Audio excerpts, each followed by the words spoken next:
আমনের গোপন চেনে না। লেখিকা দিশাম্নী প্রথম অংশ। নিজের বড় বোনের জায়গায় বিয়ের আসরে বসে আছে দৃঢ়তা। মাথায় দিয়ে রেখেছে এক হাত ঘোমটা। তার সামনেই রক্তচক্ষু নিয়ে তাকিয়ে আছে সেই লোকটা, যাকে তার আজকের পর থেকে দুলাভাই ডাকার কথা ছিল, কিন্তু ভাগ্যক্রমে এখন এই লোকটাই তার স্বামী। এদিকে কবুল বলে বিয়েটা সম্পন্ন করার পরই বিয়ের আসর থেকে উঠে দাঁড়ালো জাবির চৌধুরী। অতঃপর দৃঢ়তার চাচা আলমগীর খানকে উদ্দেশ্য করে বলে উঠল, কাজটা আপনারা একদম ভালো করলেন না। আমি বিয়ের জন্য আপনাদের বাড়ির বড় মেয়ে মান্যতাকে পছন্দ করেছিলাম। তাকে নিয়েই এতগুলো দিন স্বপ্ন দেখেছি, কিন্তু মান্যতা এভাবে বিয়ের দিন পালিয়ে গিয়ে শুধু আমায় প্রত্যাখ্যানই করেনি, চৌধুরী বাড়ির সম্মানে আঘাত হেনেছে। এর ফল মোটেই ভালো হবে না। আপনারা শেষ মুহূর্তে ব্যাপারটা ঢাকা দেওয়ার জন্য নিজেদের ছোট মেয়েকে টোপ হিসেবে ব্যবহার করে ভাববেন না সবকিছু ঠিক হয়ে যাবে। আপনাদের মান্যতার সবার করা অন্যায়ের ফল এখন ভোগ করতে হবে দৃঢ়তাকে। এই কথাটা সব সময় মাথায় রাখবেন। বলেই জাবির দৃঢ়তার হাতটা শক্ত করে ধরে নিজের সাথে টানতে টানতে নিয়ে যেতে থাকে দৃঢ়তাকে। দৃঢ়তা হাতে ব্যথা অনুভব করলেও কিচ্ছুটি বলল না। আলমগীর খানও মাথা নিচু করে রইলেন। নিজের মেয়ের কাজে যে তিনি আজ ভীষণ লজ্জিত, তাই আর কিছু বলার মতো মুখ তার নেই। জাবির দৃঢ়তাকে নিয়ে বাড়ি থেকে বের হওয়ার আগেই দৃঢ়তার চাচি মনোয়ারা বেগম এসে দাঁড়ান জাবিরের সামনে। জাবির এতে কিছুটা বিরক্ত হয়। মনোয়ারা বেগম হঠাৎ করেই দৃঢ়তাকে জড়িয়ে ধরে কেঁদে ওঠেন। অতঃপর কান্নারত স্বরে জাবিরের দিকে তাকিয়ে আকুতিভরা চোখে বলে ওঠেন, দৃঢ়তা আমার বড্ড আদরের বাবা। ওর মা বাবার মৃত্যুর পর আমি ওকে কোলেপিঠে করে মানুষ করেছি। কোনোদিনও ওকে পর ভাবিনি, বরং নিজের মেয়ে মান্যতার থেকেও বেশি ভালোবেসেছি দৃঢ়তাকে। দৃঢ়তা যে আমার নয়নের মণি। আমি জানি মান্যতা এই বিয়ে থেকে পালিয়ে গিয়ে তোমার আর তোমার পরিবারের সবার সাথে অনেক বড় অন্যায় করে ফেলেছে। মা হিসেবে নিজের মেয়ের এই কাজের জন্য আমি ভীষণ লজ্জিত। হয়তো আমি ওকে ঠিকমতো শিক্ষা দিতে পারিনি, কিন্তু একটা কথা আমি হরফ করে বলতে পারি বাবা, যার সাথে তোমার বিয়ে হয়েছে সে কিন্তু খাঁটি সোনা। তাই তোমার কাছে একটাই অনুরোধ থাকবে, আমার মেয়ের করা ভুলের শাস্তি তুমি ওকে দিও না। দৃঢ়তা শুধু নিজের চাচার কথামতো তার ঋণ শোধ করতেই এই বিয়েটা করেছে, কিন্তু জাবির মাঝপথেই মনোয়ারা বেগমকে থামিয়ে দিয়ে বলেন, দৃঢ়তাকে যখন আমি বিয়ে করেছি তাহলে ওর সাথে কি করব আর কি করব না সেটা আমাকেই ঠিক করতে দিন। আর আপনাদের এসব ন্যাকাকান্না কাঁদতে হলে অন্য কোথাও গিয়ে কাঁদবেন। জাবির চৌধুরীর মন এসবে গলবে না। বলেই জাবির দৃঢ়তাকে জোরপূর্বক টেনে নিয়ে যেতে থাকে। মনোয়ারা বেগম কেবল অসহায় চোখে তাকিয়ে থাকেন। অতঃপর রেগে আলমগীর খানের সামনে এসে বলেন, এবার শান্তি পেয়েছ না তুমি? নিজের মেয়ের ভুল ঢাকতে তুমি দৃঢ়তাকে নরকে ঠেলে দিলে। কি করে পারলে এটা তুমি? এছাড়া আমার কাছে আর কোন উপায় ছিল না মনোয়ারা। এই বিয়েটা যদি না হতো তাহলে চৌধুরী পরিবার আমাদের ধ্বংস করে দিত। বাহ, তোমার বিয়ে ছেড়ে পালালো, তোমার পরিবার ধ্বংস হবে আর এর দায় নেবে দৃঢ়তা। আচ্ছা, দৃঢ়তা যদি তোমার ভাইয়ের মেয়ে না হয়ে তোমার নিজের মেয়ে হতো তাহলে কি তুমি পারতে ওর সাথে এমনটা করতে? আলমগীর খান চুপ করে থাকেন। মনোয়ারা বেগম বলেন, আমি জানি এই প্রশ্নের কোন উত্তর নেই তোমার কাছে। যাই হোক, এটা মনে রেখো, আল্লাহ ছাড় দেন কিন্তু ছেড়ে দেন না। তোমার করা অন্যায়ের শাস্তি তুমি একদিন পাবেই। কিন্তু আমার কষ্ট হচ্ছে আমার দৃঢ়তার জন্য। ভালোই আমি ওকে জন্ম দেইনি, কিন্তু যখন ওকে তো আমিই কোলেপিঠে করে মানুষ করেছি। আমি জানি তো মেয়েটা কত নাজুক। ওর প্রতি করা এই অন্যায়ের জন্য আমি তোমাকে কখনো ক্ষমা করব না, কখনো না। বলেই মনোয়ারা বেগম কাঁদতে কাঁদতে নিজের রুমে চলে যান। দৃঢ়তা একদম চুপচাপ মাইক্রোতে বসে নীরবে অশ্রু ফেলছিল। এটাও যেন সহ্য হলো না জাবিরের। তাই তো সে দৃঢ়তাকে ধমকি দিয়ে বলল, তোমার এসব চোখের জল ফেলার নাটক বন্ধ করো, আমার আর সহ্য হচ্ছে না। বলেই একটু থেমে বলে, আর এমনিতেও আজকের পর থেকে তোমাকে আরও অনেক কাঁদতে হবে। তাই এখনই সব চোখের জল শেষ করে দিও না, সামনের জন্য কিছু বাঁচিয়ে রাখো। দৃঢ়তা জাবিরের এমন প্রচ্ছন্ন হুমকিতে ভয় পেল না, বরং কিছুটা সাহস দেখিয়ে বলল, আল্লাহ আমার ভাগ্যে যা লিখে রেখেছেন সেটা তো আমায় বরণ করতেই হবে। তবে আপনিও একটা কথা মনে রাখবেন, আপনি একটা মানুষকে যতটা কষ্ট দেবেন তার থেকে দ্বিগুণ কষ্ট আপনি নিজে একদিন ফিরে পাবেন। কথাটা শুনেই জাবিরের মেজাজ একদম গরম হয়ে যায়। ইতিমধ্যে তারা জাবিরের বাড়ির সামনে পৌঁছে যায়। জাবির গাড়ির দরজা খুলে ধাক্কা দিয়ে দৃঢ়তাকে গাড়ি থেকে ফেলে দেয়। দৃঢ়তা পড়ে গিয়ে ভীষণ ব্যথা পায়। তার হাতের কিছু জায়গা ছিঁড়ে রক্ত বের হয়, তবুও সে প্রতিক্রিয়া না দেখিয়ে উঠে দাঁড়ায়। আর মনে করে, আজ কিভাবে সে নিজেই তার এই ভাগ্যকে বেছে নিয়েছিল। মান্যতার পালিয়ে যাওয়ার কথা শুনে যখন আলমগীর খান অসহায়ের মতো দৃঢ়তাকে অনুরোধ করেছিল এই বিয়েটা করে নিতে, তখন দৃঢ়তার একদম ইচ্ছা ছিল না এভাবে বিয়েটা করার। কিন্তু কি আর করার। দৃঢ়তার যখন মাত্র 4 বছর বয়স তখনই তার মা বাবা, দাদা দাদি সবাই একটি সড়ক দুর্ঘটনায় মারা যায়। সেদিন তাদের পরিবারের সবাই এক আত্মীয়ের বাসা থেকে দাওয়াত খেয়ে ফিরছিল। দৃঢ়তা আবার ছোটবেলা থেকেই নিজের মায়ের থেকে নিজের চাচি মনোয়ারা বেগমের কাছেই বেশি থাকত। তাই মনোয়ারা বেগমের সাথে অন্য গাড়িতে থাকায় দৃঢ়তা বেঁচে গেছিল। এরপর থেকে আলমগীর খান ও মনোয়ারা বেগমি নিজেদের মেয়ের পাশাপাশি দৃঢ়তাকেও মেয়ের মতোই বড় করেন। আর সেই ঋণের প্রতিদান দিতে গিয়েই দৃঢ়তাকে আজ নিজের সব সুখ বিসর্জন দিতে হল। দৃঢ়তার এসব ভাবনার মাঝেই হঠাৎ কেউ একজন কাঠিতে ভর দিয়ে তার সামনে এসে দাঁড়ায়। দৃঢ়তা চোখ তুলে তাকাতেই দেখতে পায় আমিনা চৌধুরীকে। জাবির চৌধুরীর দাদি এই আমিনা চৌধুরীই পুরো চৌধুরী পরিবারের মাথা। আমিনা চৌধুরী এসেই দৃঢ়তার দিকে লাঠি তাক করে হুঙ্কার দিয়ে বলে ওঠেন, এই মেয়েটা এই বাড়িতে কেন? আমি তো বলেছিলাম বিয়েটা করার দরকার নেই। এটাকে কি ছেলেখেলা পেয়েছে ওরা? নিজেদের এক মেয়ে পালালো আর আরেক মেয়েকে আমাদের ঘাড়ে ঝুলিয়ে দিল। জাবিরের বাবা জলিল চৌধুরী বলে ওঠেন, সবই তো আপনার নাতির জেদের কারণে হয়েছে আম্মা, না হলে আমরা তো চলেই আসতে নিচ্ছিলাম। এমন সময় জাবিরের মা ললিতা চৌধুরী সেখানে এসে বলে ওঠেন, অমনি সব দোষ আমার ছেলের ঘাড়ে চাপিয়ে দিচ্ছ। ও না হয় ছেলেমানুষ তাই বুঝতে পারেনি, কিন্তু তুমি তো পারতে ওকে বারণ করতে। জাবির এবার রাগী কণ্ঠে বলে, বন্ধ করো এসব কথা, আমার আর কিছু ভালো লাগছে না, আমি ভেতরে যাচ্ছি। বলেই জাবির যেতে নেবে এমন সময় আমিনা চৌধুরী বলে ওঠেন, আমি এই মেয়েকে কিছুতেই চৌধুরী বাড়িতে প্রবেশ করতে দেব না, একে এর বাড়িতে ফেরত পাঠানোর ব্যবস্থা করো। জাবির কিছুটা পিছিয়ে এসে দৃঢ়তার হাত শক্ত করে ধরে বলে, ওকে আমি এমনি এমনি বিয়ে করিনি, বিয়ে করেছি কিছু উদ্দেশ্যে, আর সেই উদ্দেশ্য আমি পূরণ করেই ছাড়ব। ততদিন পর্যন্ত ওকে এই বাড়িতেই থাকতে। বলেই জাবির সবার সামনে দিয়ে দৃঢ়তাকে টানতে টানতে বাড়ির ভেতরে নিয়ে যায়। দৃঢ়তাকে টানতে টানতে নিজের রুমে এসে দরজা বন্ধ করে দেয় জাবির। অতঃপর ধীরে ধীরে দৃঢ়তার দিকে এগোতে থাকে। দৃঢ়তা পিছোতে পিছোতে একদম দেয়ালে গিয়ে ঠেকে কান্নারত স্বরে বলে, আপনি এগোচ্ছেন কেন? জাবির দৃঢ়তার একদম কাছে এসে দৃঢ়তার গলা চেপে ধরে বলে, তোমার বড় বোন কোথায়? কোথায় মান্যতা? দৃঢ়তার কাঁদতে কাঁদতে হেঁচকি উঠে যায়। সে বলে, আমি জানি না। মিথ্যা কথা, তুমি সব জানো। আমি কিছু খোঁজ রাখি না ভেবেছ? আমি সবটাই জানি। তোমার সাথে মান্যতা অনেক ভালো সম্পর্ক। মান্যতা তো তোমাকে নিজের জীবনের থেকেও বেশি ভালোবাসে। ও নিশ্চয়ই তোমাকে বলেছে ও এখন কোথায় আছে, তাই না? দৃঢ়তা তবুও বলল, না, আমায় কিছু বলেনি আপু, আমি এই ব্যাপারে সত্যিই কিছু জানি না।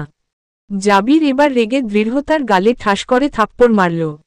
অতঃপর দৃঢ়তার চুলের মুঠি শক্ত করে ধরে বলল, এভাবে সত্যটা অস্বীকার করে কোন লাভ নেই। আমি জানি তুমি নিজের বোনকে পালিয়ে যেতে সাহায্য করেছ, কারণ আমি যেরকম সিকিউরিটি ঠিক করে রেখেছিলাম তাতে করে তোমার বোনের পালানো এতটা সহজ ছিল না।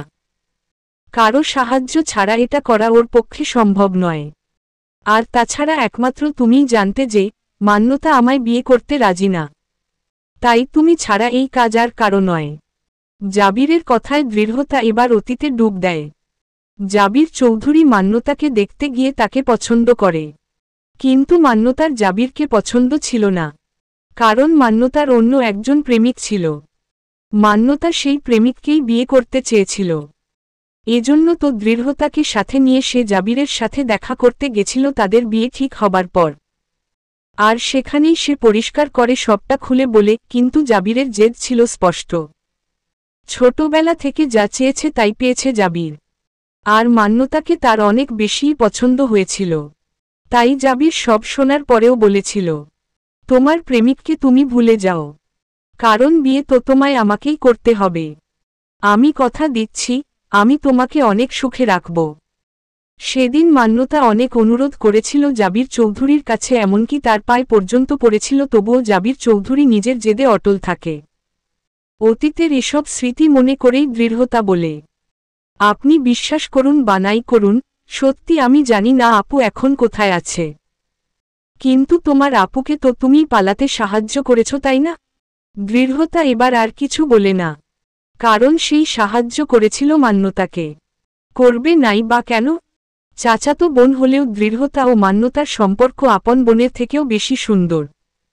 তারা একে অপরের জন্য জীবনও দিতে প্রস্তুত।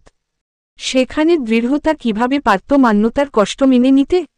মান্যতা যে তার মামাতো ভাই আবিরকে ভীষণ ভালোবাসে, কিন্তু মনোয়ারা বেগমের ভাইয়ের সাথে মান্যতার বাবার পূর্বের দ্বন্দ্বের জন্য তাদের সম্পর্ক পারিবারিক স্বীকৃতি পাচ্ছিল না।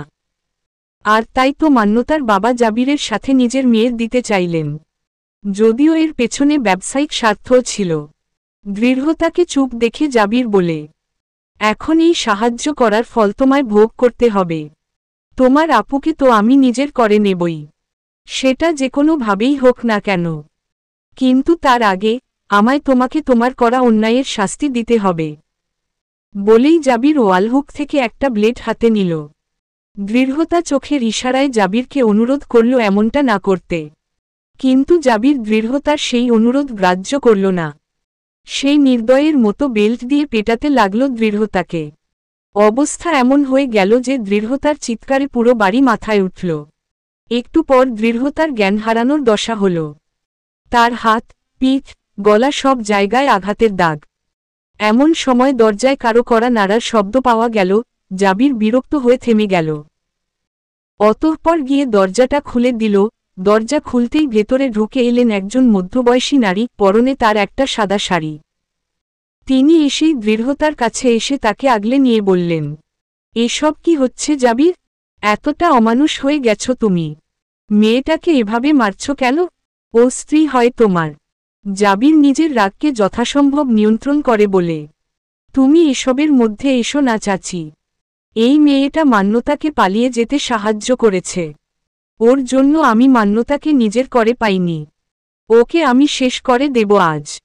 আনিকা চৌধুরী এবার ভীষণ রেগে বলেন, ছি, আমি ভেবেছিলাম তোমার শরীরে চৌধুরী বাড়ির রক্ত বইলেও তুমি অন্যদের মতো নও, কিন্তু এখন তো দেখতে পাচ্ছি এই বাড়ির অন্য সদস্যদের সাথে তোমার কোন পার্থক্য নেই। জানো, আমার খুব আফসোস হতো কেন আল্লাহ আমায় মা হবার সৌভাগ্য দিলেন না, কেন আমার স্বামীকে আমার থেকে কেড়ে নিলেন অল্প বয়সে। কিন্তু আজ তোমার এই রূপ দেখার পর আমার মনে হচ্ছে ভালোই হয়েছে যে আল্লাহ আমায় তোমার মতো কোন নরপশুর মা বানায়নি। যদি বানাতেন তাহলে আমি নিজের হাতে নিজের সন্তানকে শেষ করে দিতাম। এমন সময় ললিতা চৌধুরী এসে বলেন, আপা, এসব কি বলছেন আপনি? আমার ছেলেকে এসব কথা বলার সাহস আপনি পান কোথায়? আনিকা চৌধুরী বলেন, আমাকে এই প্রশ্ন করার আগে নিজের ছেলের কাজকর্ম দেখ। ছোট মেয়েটাকে কিভাবে পশুর মতো মেরেছে, এসব কিছু দেখার পরেও তুই নিজের ছেলের হয়ে কথা বলবি? ললিতা চৌধুরী বলেন, হ্যাঁ, বলবো। আমার ছেলে যা করেছে একদম ঠিক করেছে। এই মেয়ে এসবই প্রাপ্য। আজ যদি এই মেয়েটা তোমার নিজের মেয়ে হতো তাহলে এভাবে বলতে পারতে? ললিতা চৌধুরী আর কিছু বলতে যাবেন এমন সময় আমিনা চৌধুরী সেখানে চলে আসেন। তাকে দেখেই সবাই চুপ হয়ে যায়। আমিনা চৌধুরী এসেই ললিতা চৌধুরীকে আদেশ করেন, তোমার ছেলেকে নিয়ে বাইরে যাও ছোট বৌমা। ওকে একটু নিজের মাথাটা ঠান্ডা করতে বলো। এদিকটা আমি সামলাচ্ছি। ললিতা চৌধুরী জাবিরকে নিয়ে চলে যান। তারা চলে যেতেই আমিনা চৌধুরী এগিয়ে এসে আনিকা চৌধুরীর উদ্দেশ্যে বলেন, এই মেয়েটার প্রতি তোমার দরদ একটু বেশিই মনে হচ্ছে। ভালো, তবে একটা কথা মনে রেখো, এই মেয়েটার কারণে আজ আমাদের পরিবারের সম্মানে আঘাত এসেছে। ও নিজের বোন পালাতে সাহায্য করে একদম ভালো করেনি, তাই এর ফল ওকে ভোগ করতেই হবে। আনিকা চৌধুরী বরাবরই সাহসী ব্যক্তিত্ব। অন্যের চোখে চোখ রেখে কথা বলার সাহস তিনি রাখেন। তাই তো আজও আমিনা চৌধুরীর চোখে চোখ রেখে বললেন, এভাবে আর কত প্রতিশোধের আগুন নিয়ে আপনি খেলবেন আম্মা? তিনকাল গিয়ে তো এককালে ঠেকেছে, এই বয়সে এসে কোথায় একটু আল্লাহর নাম স্মরণ করবেন তা না, এখনও সেই হিংসা, অহংকার, বিদ্বেষ বজায় রেখেছেন। কিসের জন্য আম্মা? কি পেলেন আপনি আজীবন এসব করে? আপনার এই অহংকারের জন্য আমি নিজের স্বামীকে হারিয়েছি, আপনি নিজের 2 ছেলেকে হারিয়েছেন, তবুও কি আপনার শিক্ষা হয়নি? এখন নিজের নাতির জীবনও ধ্বংস করতে চান আপনি? বড় বৌমা, আমার সাথে চিৎকার করে কোন লাভ নেই আম্মা। আমি সবসময় নির্ভীকতার সাথেই সত্যটা তুলে ধরি, তাই তো আপনার আমাকে পিছন না। কিন্তু একটা কথা মাথায় রাখবেন, জীবনে যা যা অন্যায় করেছেন তার জন্য একদিন আপনাকে ভীষণ পস্তাতে হবে।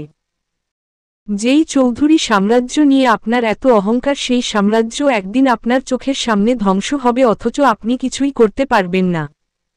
আল্লাহ হয়তো সেই দিন দেখানোর জন্যই আপনাকে এখনও বাঁচিয়ে রেখেছে। দৃঢ়তা রুমে চুপচাপ বসেছিল।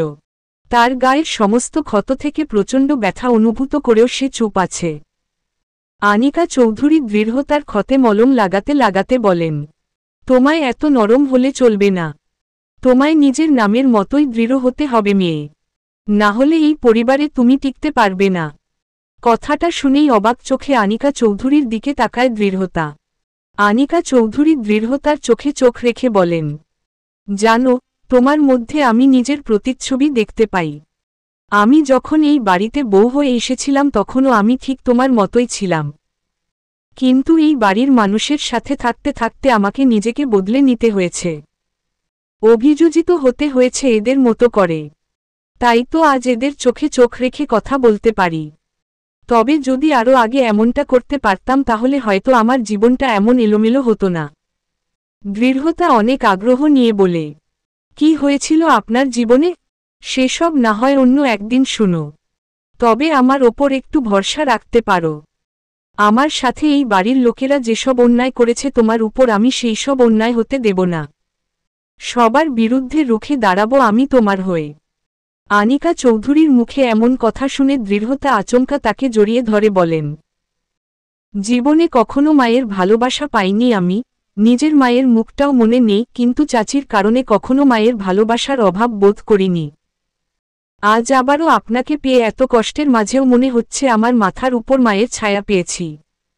আনিকা চৌধুরী দৃঢ়তার মাথায় হাত বুলিয়ে বলেন, একবার যখন মা বলে ডেকেছ তখন এই মায়ের উপর ভরসা রাখো, আমি সব ঠিক করে দেব। চৌধুরী বাড়ির সব সদস্যরা বাড়ির ড্রয়িং রুমে জট পাকিয়ে বসে আছেন। সবার মধ্যমণি হয়ে বসে আছেন আমিনা চৌধুরী। তার ডান পাশের সোফায় বসে আছেন তার মেজো ছেলে জলিল চৌধুরী ও তার স্ত্রী ললিতা চৌধুরী। ডানদিকে বসে আছে জাবির। আমিনা চৌধুরীর বড় এবং ছোট 2 ছেলেই মারা গেছেন, এখন শুধুমাত্র তার মেজো ছেলেই জীবিত। আমিনা চৌধুরী জলিল চৌধুরীর দিকে তাকিয়ে বলেন, কি যেন বলছিলে তুমি? জলিল চৌধুরী ভয়ে ভয়ে বলে, আসলে আম্মা, আমি বলছিলাম যে সবাইকে কে তো আগে থেকেই বৌভাতের দাওয়াত দেয়া হয়েছে আর তাই। আমিনা চৌধুরী গর্জে উঠে বলেন, বৌভাত? কিসের বৌভাত? হবে না কোন বৌভাত? এটা কোন বিয়েই না, আমাদের সাথে প্রতারণা হয়েছে। এমনিতেই আমাদের বাড়ির সম্মানে অনেক আঘাত এসেছে, আমি আর লোক হাসাতে চাই না। জলিল চৌধুরী অসহায় সুরে বলেন, কিন্তু আম্মা সবাইকে তো দাওয়াত করা হয়ে গেছে, এখন হঠাৎ কিভাবে? আমি কিচ্ছু জানি না, প্রয়োজনে সবাইকে জানিয়ে দাও যে কোন বৌভাত হবে না। এমন সময় আনিকা চৌধুরী দৃঢ়তাকে নিয়ে সেখানে উপস্থিত হয়ে বলেন, কেন হবে না বৌভাত? বিয়ে যখন হয়েছে তখন বৌভাতও হবে। জলিল, তুমি বৌভাতের সব আয়োজন শুরু করো। আমিনা চৌধুরী চরম রেগে বলেন, বড় বৌমা, নিজের সীমা পার করো না। তোমার সাহস কি করে হলো আমার সিদ্ধান্তের উপর কথা বলার? আমার সাহস সম্পর্কে আপনার যথেষ্ট ধারণা আছে আম্মা, তাই এসব বলা বোকামি। আপনি খুব ভালো করেই জানেন, আমি যখন সিদ্ধান্ত নিয়েছি বৌভাত হবে তখন বৌভাত হবেই। ললিতা চৌধুরী বলেন, আপনি এবার বেশি বাড়াবাড়ি করছেন আপা। জোর করে কিছু হয় না। আমার ছেলেটাকে এভাবে ঠকিয়ে বিয়ে করে নিয়েছে এই চালবাজ মেয়েটা, এখন আবার বউভাত।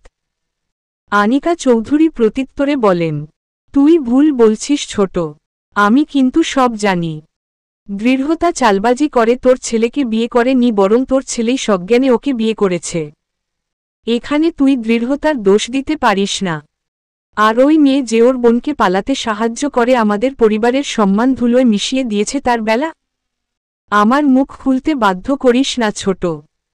তোর ছেলে কিভাবে মান্যতা নামের মেয়েটাকে জোর করে বিয়ে করতে চাইছিল সেটা আমি খুব ভালো করেই জানি। তাই নিজের ছেলের হয়ে সাফাই গাওয়ার আগে 10 বার ভাববি।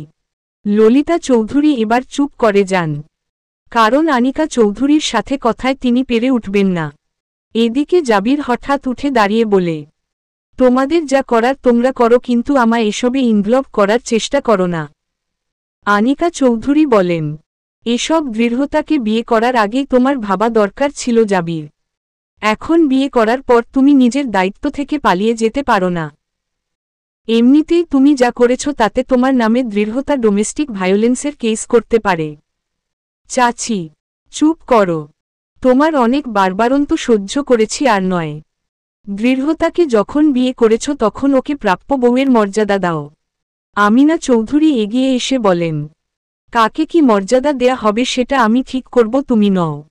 আপনার সময় তো ফুরিয়ে এসেছে আম্মা।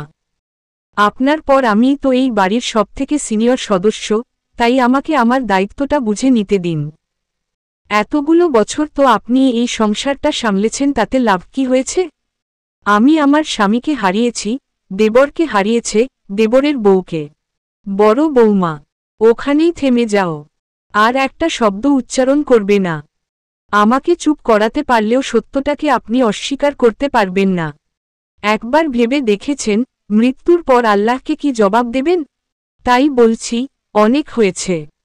এই বয়সে এসে এসব কুটকাচালি না করে যান মক্কায় গিয়ে হজমরাহ করে আসুন। তারপর তসবিহ সহ জগতে থাকুন। আমিনা চৌধুরী বড় বড় চোখ করে তাকান। আনিকা চৌধুরী জলিল চৌধুরীর উদ্দেশ্যে বলেন, আর জলিল, তুমি আর দাঁড়িয়ে থেক না। এই বাড়ির একমাত্র কর্মক্ষম আর বিবেকবান মানুষ তো তুমিই আছো।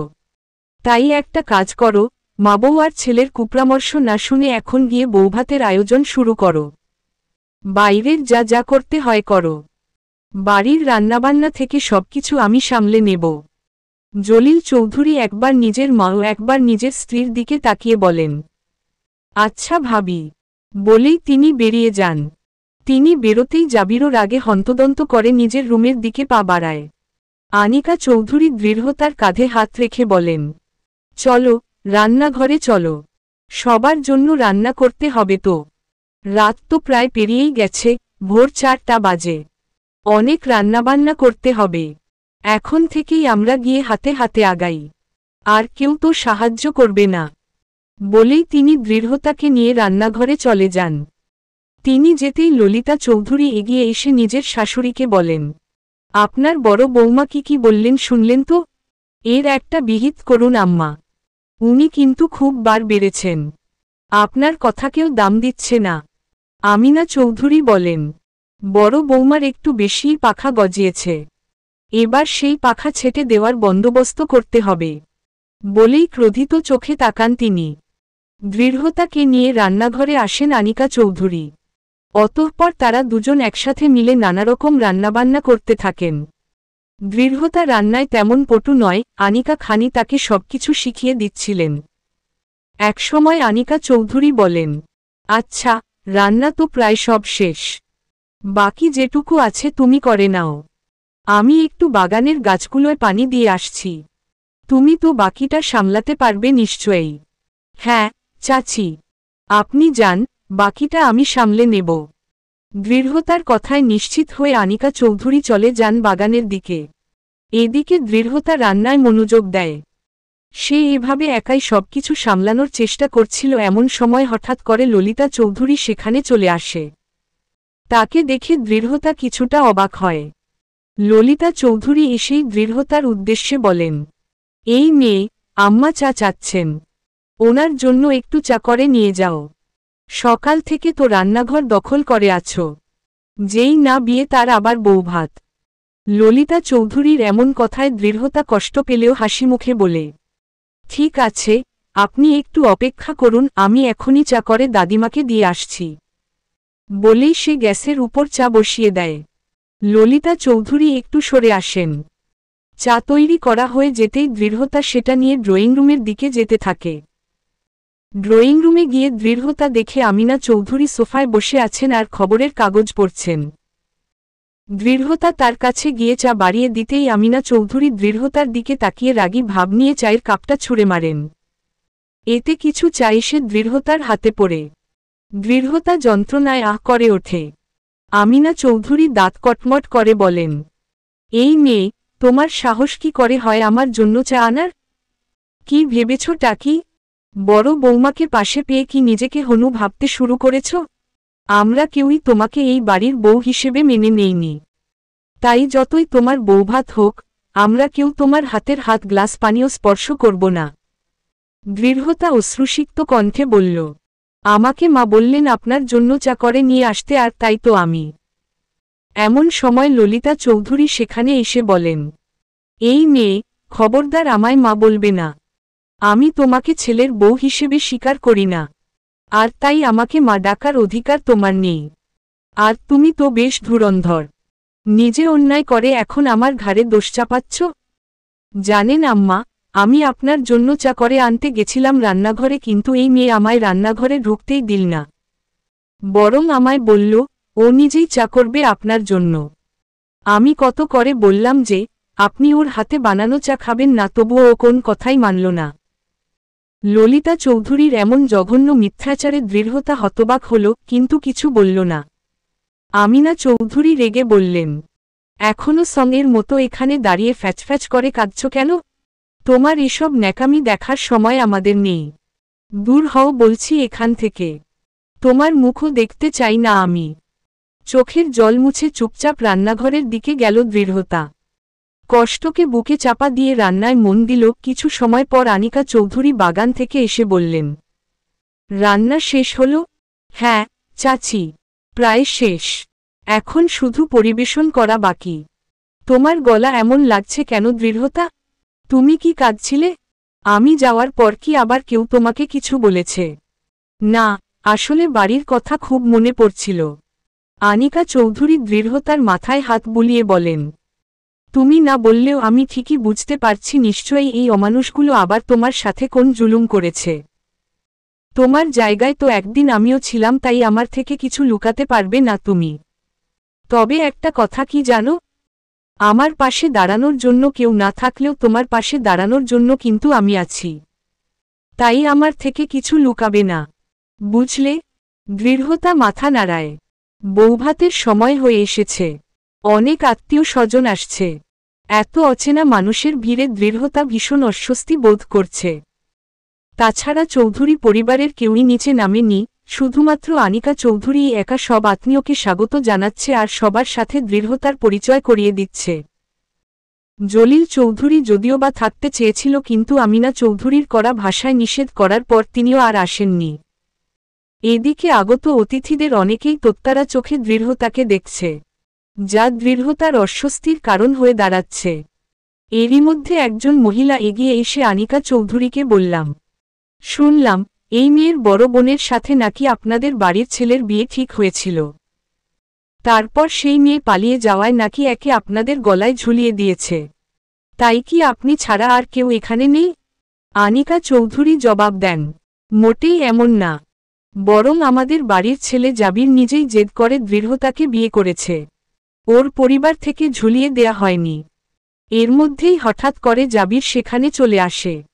জাবিরকে দেখামাত্রই আনিকা চৌধুরী বলে ওঠেন, এই তো এসে গেছে জাবির। এবার আপনারা সবাই ওর মুখ থেকেই সত্যটা শুনুন। জাবির দৃঢ়তার দিকে রাগী চোখে তাকালো।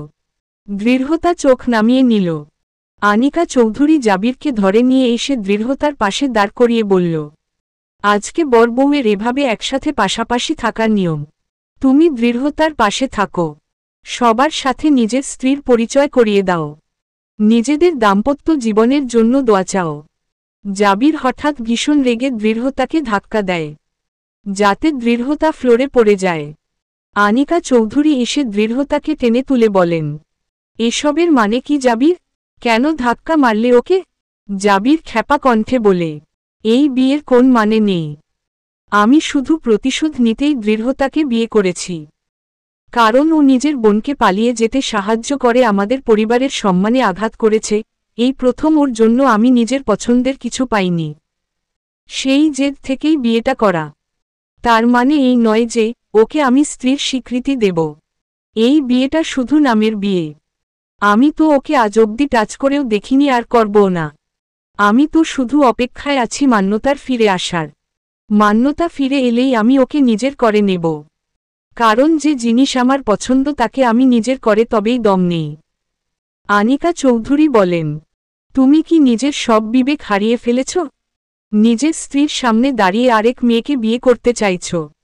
এর মধ্যে দৃঢ়তাও বলে ওঠে, আপনি মান্যতা আপুকে কখনোই পাবেন না। কারণ এতক্ষণে ওনার অন্য কারো সাথে বিয়ে হয়ে গেছে। কথাটা শুনেই জাবির রেগে দৃঢ়তার দিকে আসতে লাগল। তখন আনিকা চৌধুরী দৃঢ়তাকে আগলে ধরল। জাবিরের চোখ রাগে লাল হয়ে গেছে। এই অবস্থাতেই জাবির বাড়ি থেকে বেরিয়ে যায়। অতঃপর নিজের গাড়িতে উঠে জোরে ড্রাইভ করতে থাকে। এদিকে বৌভাতের অনুষ্ঠান যেন পণ্ডুল হয়ে যায়। সবাই নানা কিছু বলাবলি করছিল। দৃঢ়তা কেঁদেই চলেছে। আনিকা চৌধুরী তাকে সামলায়। রাতে জাবির এখনও বাড়ি ফেরেনি, তাই বাড়ির সবাই দুশ্চিন্তা করছে। ললিতা চৌধুরী কান্নাকাটি করে বলছেন, সব হয়েছে ওই কুফা মেয়েটার জন্য। ওই মেয়ের জন্যই আমার ছেলে এখনও বাড়ি ফিরছে না। জলিল চৌধুরী বিরক্ত স্বরে বলেন, এখন এসব দোষারোপ বাদ দিয়ে নিজের ছেলের জন্য চিন্তা করো। ওকে ফোনেও পাওয়া যাচ্ছে না। ওর কোন বন্ধুও ওর খোঁজ দিতে পারছে না। উফ, কি যে করি। এমন সময় হঠাৎ জলিল চৌধুরীর ফোন বেজে ওঠে। তিনি ফোনটা রিসিভ করতেই বিপরীত দিক থেকে কিছু শুনে আর্তনাদ করে বলেন, কি আমার ছেলে অ্যাক্সিডেন্ট করেছে? দৃঢ়তা আনিকা চৌধুরীর জন্য খাবার নিয়ে যাচ্ছিল। মাঝপথে কথাটা শুনেই দাঁড়িয়ে পড়ে। জাবিরের অ্যাক্সিডেন্টের কথা শুনেই তার হাত থেকে খাবারের থালা পড়ে যায়।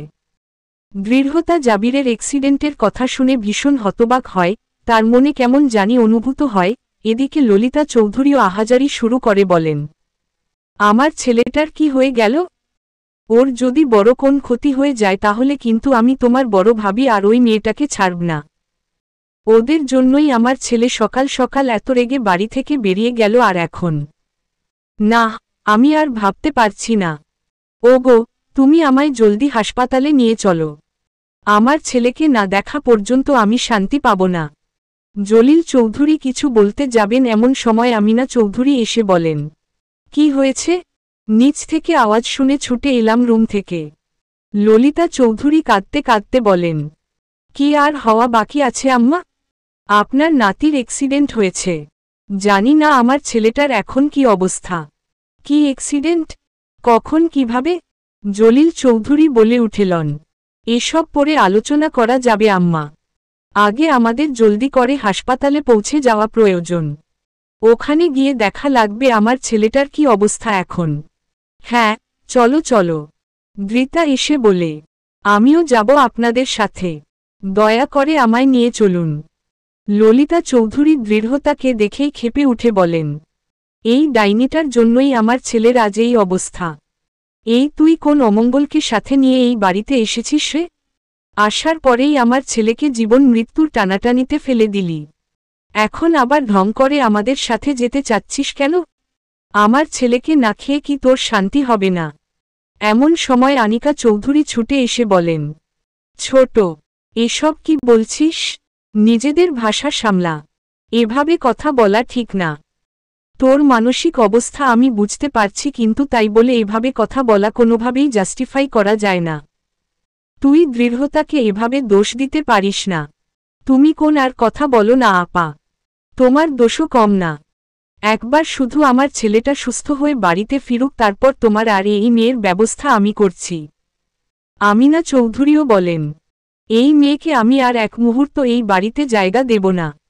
বলেই তিনি দৃঢ়তার হাত ধরে টানতে টানতে তাকে বাড়ি থেকে বের করে দিয়ে বলে, এই মেয়ে বেরিয়ে যায় এই বাড়ি থেকে। লজ্জা থাকলে আর এখানে আসিস না। আনিকা চৌধুরী বলেন, আম্মা, এসব আপনি ঠিক করছেন না। ও এই বাড়ির বউ। আর আমিনা চৌধুরী এবার আনিকা চৌধুরীর গালে ঠাস করে একটা থাপ্পড় মারেন। আনিকা চৌধুরী স্তব্ধ হয়ে যান। আমিনা চৌধুরী বলেন, তোমার অনেক বাড়াবাড়ি আমি সহ্য করেছি বড় বৌমা, আর না। এবার একটা কথা কান খুলে শুনে রাখো, এই মেয়ে এই বাড়িতে থাকবে না, আর এটাই আমার শেষ কথা। ভুলে যেও না এই বাড়ির মালকিন আমি। তাই এই বাড়িতে কে থাকবে আর কে থাকবে না সেই সিদ্ধান্ত আমি নেব।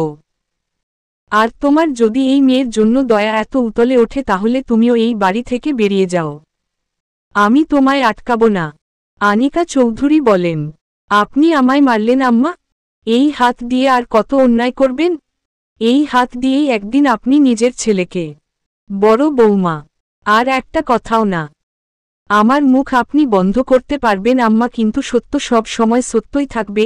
আপনার সব অন্যায়ের ফল আপনাকে পেতে হবে, শুধু আপনাকে না, এই পুরো পরিবারকে।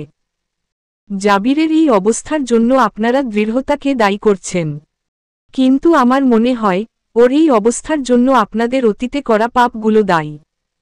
তারই শাস্তি পাচ্ছে ও। ললিতা চৌধুরী বলেন, আমার ছেলের এই অবস্থা আর আপনি এসব বলছেন আপা? জলিল চৌধুরী রেগে বলেন, এসব নাটক বন্ধ করো তোমরা। আমার ছেলে ওখানে একা কষ্ট পাচ্ছে হাসপাতালে, জানি না ওর কি অবস্থা, আর এই অবস্থাতেও তোমাদের এত ঝগড়া করতে মন চাচ্ছে।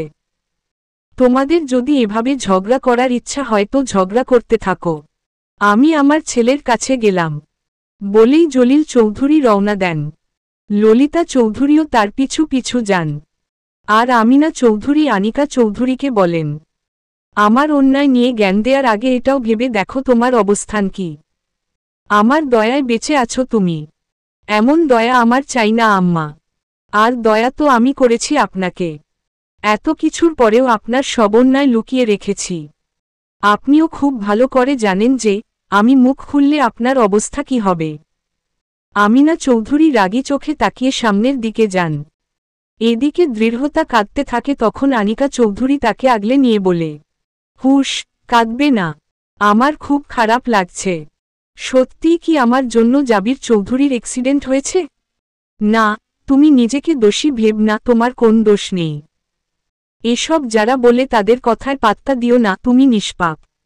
আর শোনো, মাথা ঠান্ডা রাখো, সব ঠিক হয়ে যাবে। চলো এখন হাসপাতালে। কিন্তু ওনারা যে বারণ করলেন, এই বাড়িটা ওদের হতে পারে কিন্তু হাসপাতাল নয়। তুমি হাসপাতালে যাবে, সেখানে যেতে কেউ তোমায় বাধা দিতে পারবে না, কারণ তুমি ওর স্ত্রী। আমিও যাব তোমার সাথে, চলো। হাসপাতালের বাতাসটা কেমন যেন নিস্তব্ধ, অস্বস্তিকর। সাদা দেয়ালের মধ্যে কাচের জানালা দিয়ে রোদের রেখা ভিতরে ঢুকে পড়েছে, অথচ কেমন যেন উজ্জ্বলতা নেই তাতে। বাতাসে ভেসে আসছে স্যাভলনের গন্ধ, যেন এই গন্ধের মধ্যেই মিশে আছে কিছু কান্না, কিছু অনুশোচনা, আর না বলা হাজার কথা। জলিল চৌধুরী ডাক্তারকে ধরেই বসেন। ডাক্তার সাহেব, আমার ছেলের অবস্থা কেমন? কিছু বলুন। ডাক্তারের মুখে গাম্ভীর্য।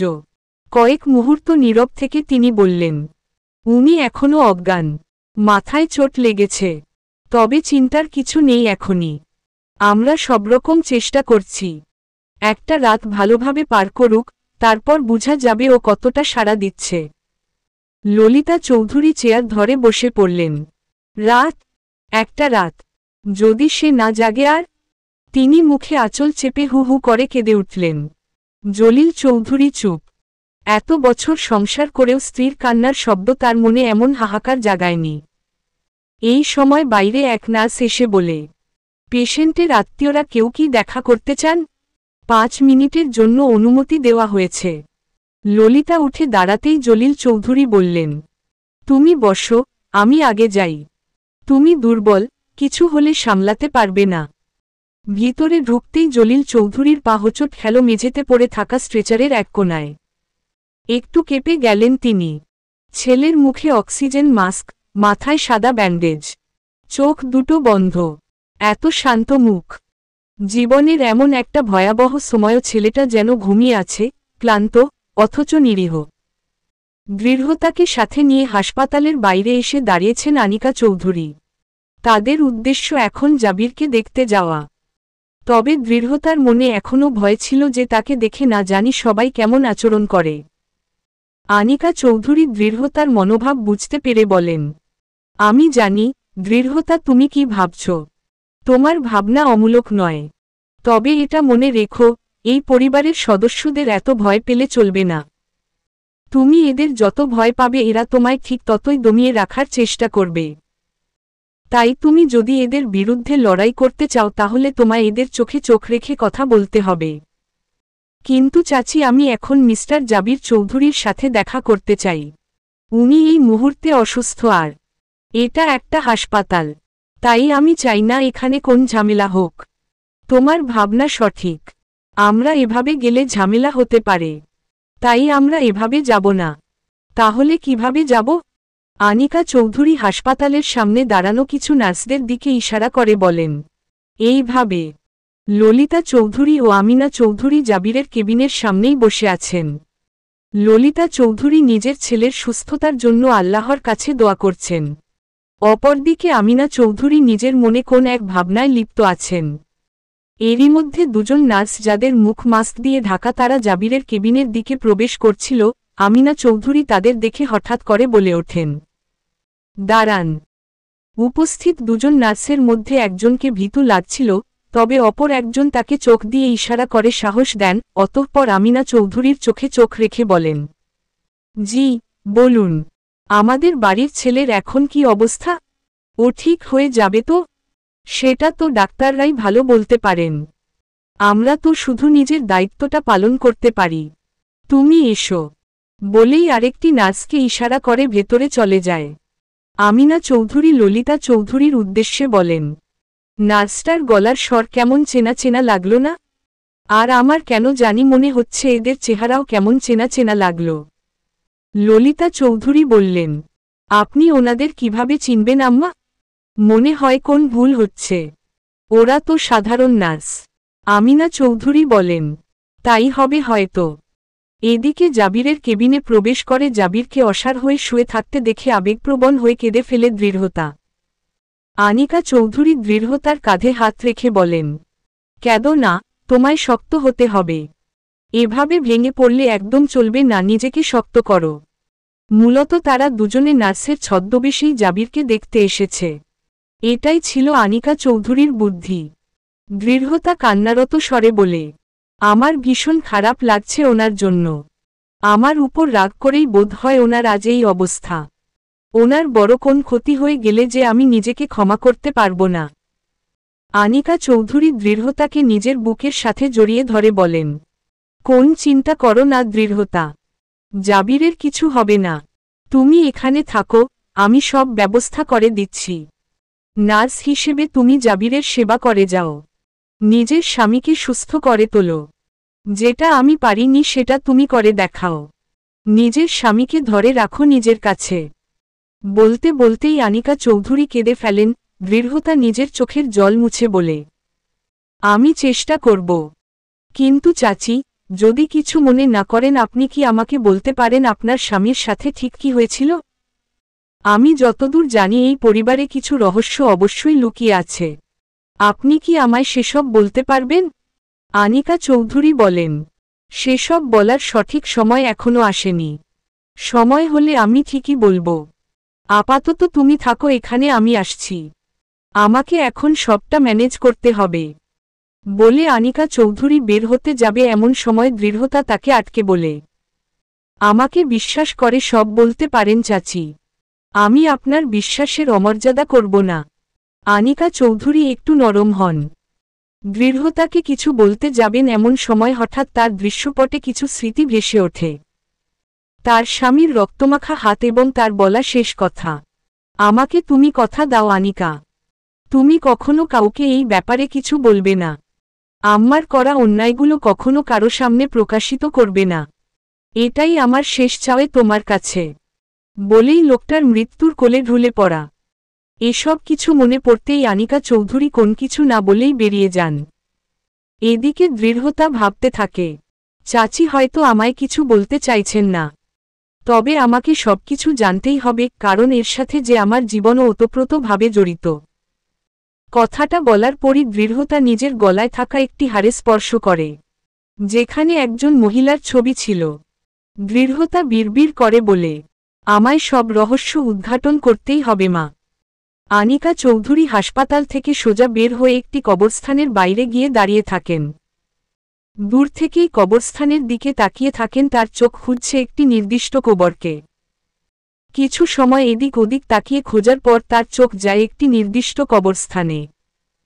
রজনীগন্ধা ফুলের গাছের নিচে থাকা সেই কবরস্থানের দিকে তাকিয়ে আনিকা চৌধুরী ক্রন্দনরত স্বরে বলেন, কেন মৃত্যুর আগে তুমি আমায় এমন জঘন্য একটা শর্ত দিয়ে গেলে? শুধু তোমার দেয়া শর্তের কারণে আমি তোমার মাকে তার কৃতকর্মের শাস্তি দিতে পারিনি।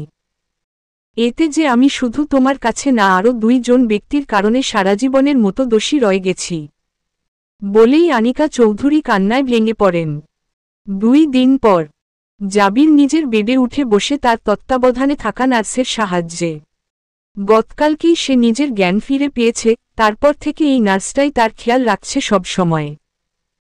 জাবিরকে বাথরুমে নিয়ে যাওয়া থেকে শুরু করে, রাতে তার গরম লাগায় হালকা পাখার বাতাস থেকে শুরু করে সব ছোট বড় সুবিধার খেয়াল রাখছে এই নার্সটি।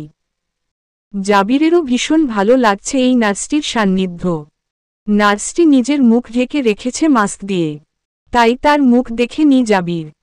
এরই মধ্যে একজন ডাক্তার জাবিরের কেবিনে প্রবেশ করে বলে, গুড মর্নিং মিস্টার জাবির চৌধুরী, এখন আপনি কেমন অনুভব করছেন? জাবির হালকা হেসে বলে, আগের থেকে যথেষ্ট ভালো অনুভব করছি।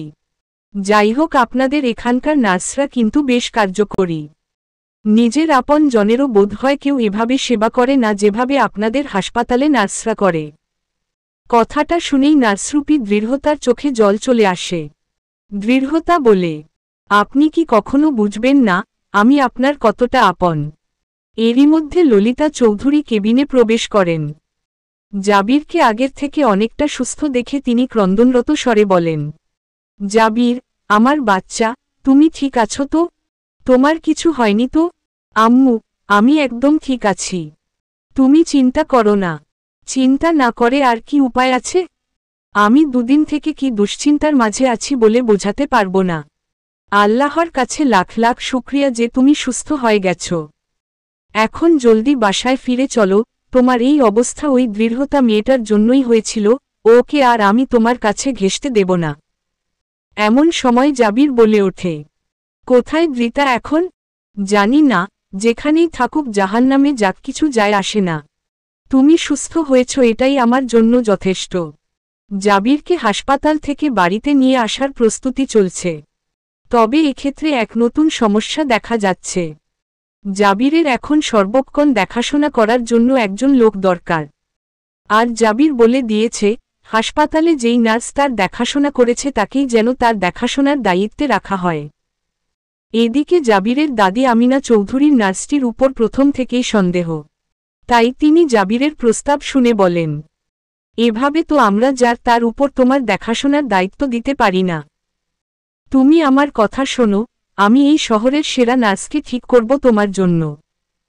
কিন্তু তুমি এমন কথা বলো না যে এভাবে অজানা অচেনা একটা নার্সকে তোমার দায়িত্ব দিতে হবে। জাবির জেদ দেখিয়ে বলে, আমার যা বলার আমি বলে দিয়েছি দাদি। ওই নার্সই আমার সেবা করবে, অন্য কোন নার্স নয়। ললিতা চৌধুরীও শাশুড়ির কাছে অনুরোধ করে বলেন, রাজি হয়ে যান না আম্মা, আমার ছেলেটা কি ভীষণ কষ্ট পাচ্ছে। আপনি অন্তত একটু বিষয়টা বোঝার চেষ্টা করেন। আমিনা চৌধুরী এবার বাধ্য হয়ে বলেন, বেশ, আমি তোমার শর্ত মেনে নিলাম। তবে তার আগে আমায় ওই মেয়েকে দেখতে হবে, মেয়েটাকে না দেখা পর্যন্ত এভাবে আমি নিয়োগ দিতে পারব না। মেয়েটা সবসময় মাস্ক পরে থাকে, তাই ওর উপর আমার এত সন্দেহ। এমন সময় একজন ডাক্তার আসতেই আমিনা চৌধুরী বলেন, যেই নার্সটা জাবিরের সেবা করেছিল তাকে এখানে নিয়ে আসুন। ডাক্তার বলেন, আচ্ছা, একটু অপেক্ষা করুন, আমি নিয়ে আসছি। আমিনা চৌধুরী অপেক্ষা করতে থাকেন। একটু পর নার্সটি ভেতরে আসে। আমিনা চৌধুরী বলেন, এই মেয়ে মাস্ক খোলো। নার্সটি ঠায় দাঁড়িয়ে থাকে। আমিনা চৌধুরী এবার রেগে গিয়ে নিজেই মেয়েটির মুখের মাস্ক খুলে দেন আর অবাক হয়ে যান, কারণ এই মেয়েটি সম্পূর্ণ অচেনা একজন মেয়ে ছিল। জাবির বলে, দেখলে তো দাদি, তুমি শুধু শুধু সন্দেহ করছিলে। এই মেয়েটাকে তো আমরা কেউই চিনি না। ও কেন শুধু শুধু আমাদের ক্ষতি করতে চাইবে? তোমার বুঝতে কোথাও ভুল হয়েছিল। আমিনা চৌধুরী বলেন, এত বড় ভুল আমার হবে বলে মনে হয় না। এই মেয়ে সত্যি করে বলো, তুমি কি সত্যি সেই মেয়ে যে জাবিরের সেবা করেছিলে? নার্সটি মাথা নাড়িয়ে বলে, জি। আমিনা চৌধুরী ভাবেন, কণ্ঠস্বরটা একটু অন্যরকম লাগছে যেন। তবে এখন আপাতত তিনি এই বিষয়ে কিছু বলেন না। জাবির বলে, দাদি, এখন তুমি এসব সন্দেহ বাদ দিয়ে ওকে নিয়ে আমাদের বাসায় চলো। ও অনেক ভালোভাবে আমার খেয়াল রাখতে পারবে। আমিনা চৌধুরী বলেন, বেশ, তবে তাই হোক। আমি এই মেয়েকেই তোমার নার্স হিসেবে নিয়োগ দিচ্ছি। কিছুটা দূরে লুকিয়ে কথাটা শুনে নেন আনিকা চৌধুরী। আর সাথে সাথেই তার মুখে হাসি ফুটে ওঠে। তিনি তার পাশে দাঁড়ানো দৃঢ়তার কাঁধে হাত রেখে বলেন, তৈরি হয়ে নাও দৃঢ়তা। এবার তোমার সবথেকে বড় পরীক্ষা আসতে চলেছে। এবার তোমায় নিজের স্বামীকে সম্পূর্ণ সুস্থ করে তুলতে হবে। তার মনে নিজের জন্য জায়গা করে নিতে হবে। তুমি পারবে তো? দৃঢ়তা আত্মবিশ্বাসের সাথে বলে, পারব। পারতে আমাকে হবেই।